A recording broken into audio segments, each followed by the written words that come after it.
Sri Mulyani tertekan bersama SBY namun galak bersama Jokowi dalam memburu uang negara. Bu Sri Mulyani, Menteri Keuangan kita kali ini galak banget.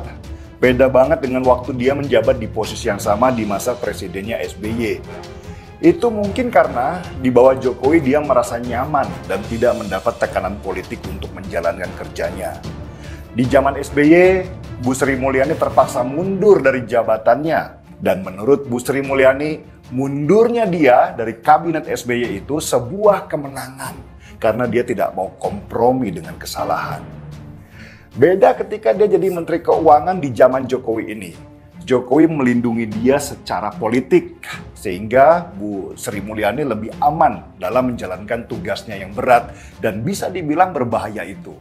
Sri Mulyani seperti dikorbankan oleh atasannya untuk menyenangkan kolega politik. Sri Mulyani akhirnya memilih berkarir di Bank Dunia ketimbang ngurusin negeri yang penuh para bedebah ini. Kita sebagai Menteri Keuangan, pembantu Presiden, bisa mengamankan janji politik tapi tetap menjaga kehati-hatian keuangan negara. Tapi yang namanya keuangan negara dan APBN itu dimensi politiknya sangat kental. Finansial atau keuangan adalah nyawa sebuah organisasi atau kelompok. Bahkan lingkup terkecil seperti keluarga pun sangat memerlukan pengaturan keuangan yang baik agar keluarga tidak porak-poranda dan mampu bertahan hidup toh.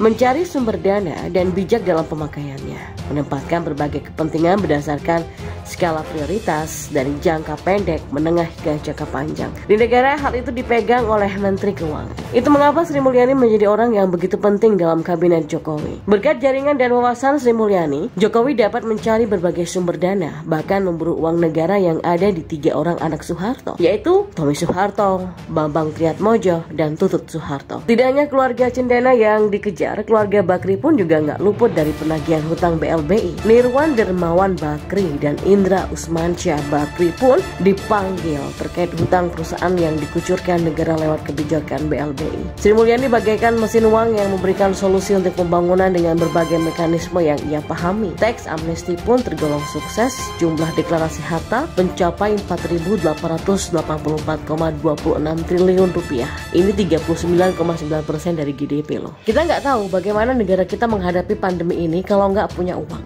Sebab pengeluaran untuk bantuan tunai, subsidi upah, subsidi UMKM, membeli vaksin, dan lain sebagainya membutuhkan biaya yang cukup besar. Mungkin yang menjadi pertanyaan besar adalah kenapa Sri Mulyani dibuang pada masa SBY, padahal Sri Mulyani pun ikut pusing bagaimana caranya mengatur uang saat harga minyak melambung tinggi, itu karena BBM ketika itu masih disubsidi oleh pemerintah. Pada masa pemerintahan SBY, ada kebijakan mengenai pengucuran dan penyelamatan Bank Senturi sebesar 6,7 triliun rupiah. Hal itu yang membuat Sri Mulyani dicopot dari jabatan Menteri Keuangan. Saat itu Sri Mulyani bersama Budiono, mantan wapresnya SBY, adalah orang yang dipercaya oleh SBY terkait hal itu. Banyak asumsi yang mengatakan bahwa dicopotnya Sri Mulyani digunakan untuk menyelamatkan SBY. Hal itu diungkapkan oleh Haris Rusli, penggagas gerakan petisi 28, seperti yang dilansir media Okezon pada tanggal 18 Januari 2010. Saya melihat langkah penyelamatan diri yang dilakukan Presiden SBY dan ini sudah diprediksi, kata dia kepada Okezon kala itu. Dalam kasus Senturi ini, apakah semata-mata akibat kebijakan Menteri Keuangan atau justru kebijakan negara di bawah pemerintahan SBY? Kalau dalam masalah Senturi ini SBY tidak tahu, hal itu justru kelalaian sebagai kepala negara. Kenapa sampai nggak tahu kebijakan yang diambil oleh bawahannya? Kata Haris. Memang tidak hanya hal itu yang mengejutkan. Ternyata saat diwawancari oleh The Wall Street Journal, Sri Mulyani sempat mengungkapkan penilaian bahwa Abu Rizal Bakri atau Ical tidak senang kepada dirinya.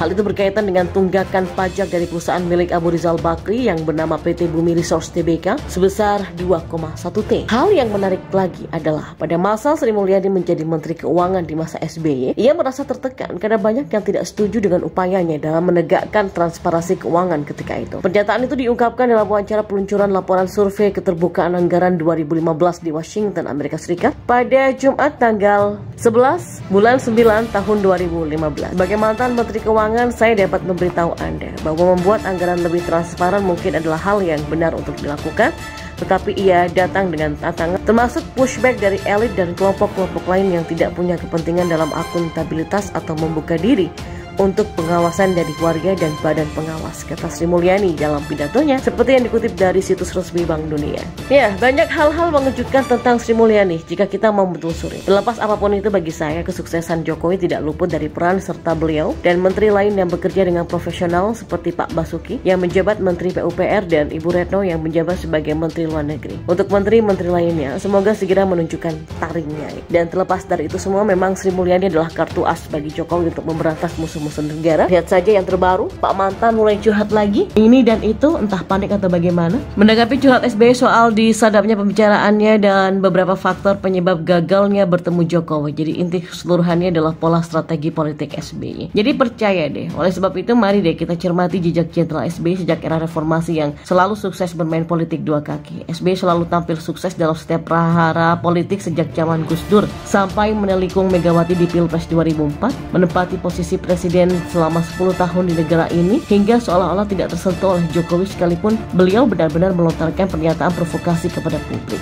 Dalam 10 tahun pemerintahannya, SBY selalu menghindari kebijakan tidak populer yang berdampak luas seperti kenaikan BBM dan konversi minyak tanah ke gas. Lalu SBY meminta Wapres Yusuf Kala untuk mengumumkan, tetapi giliran menurunkan harga BBM menjelang pemilu 2009, SBY yang mengumumkan secara langsung kepada rakyat. Nah, dalam kasus Senturi di mana Sri Mulyani dijebak untuk memberikan talangan 6,7 triliun berdasarkan data Bank Indonesia yang bermasalah, SBY hanya menerima laporan saja dengan alasan berada di luar negeri. Jadi kan benar-benar licin ya.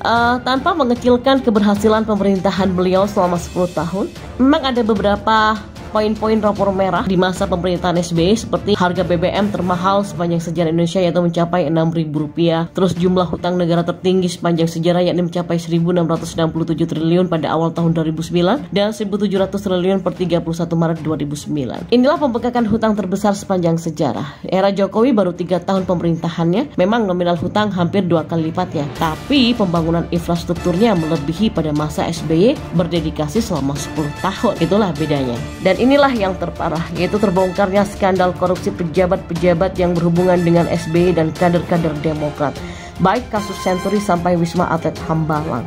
Ini pasti menjadi sorotan utama para pengamat ataupun masyarakat.